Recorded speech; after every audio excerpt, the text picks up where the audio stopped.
আমাদের গ্রাম বাংলার হাজার বছরের ইতিহাস ও ঐতিহ্যের সাক্ষী এই মৃৎশিল্প। কালের বিবর্তন আর আধুনিকতার ছোঁয়ায় এই শিল্প আজ প্রায় বিলুপ্তির পথে। বর্তমান প্রজন্মের কেউই আর শিখতে চায় না এই মাটির কাজ। বংশ পরম্পরায় এখনও যারা টিকিয়ে রেখেছেন এই পেশাকে, তারাও নানাবিধ সমস্যায় জর্জরিত।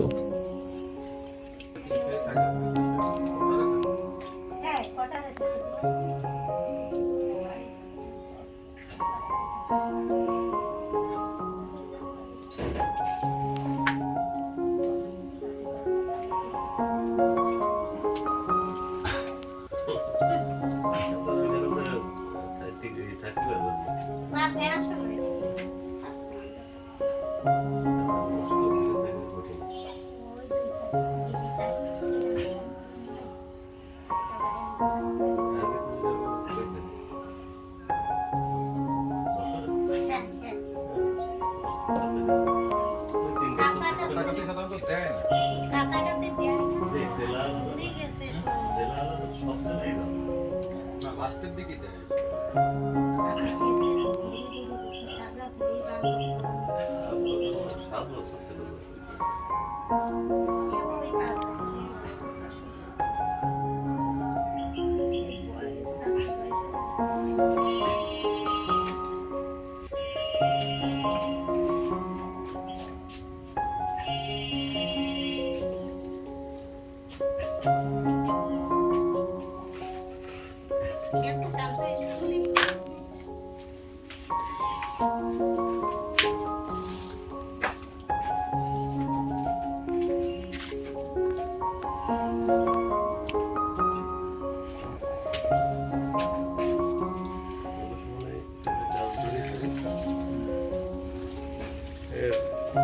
Yes.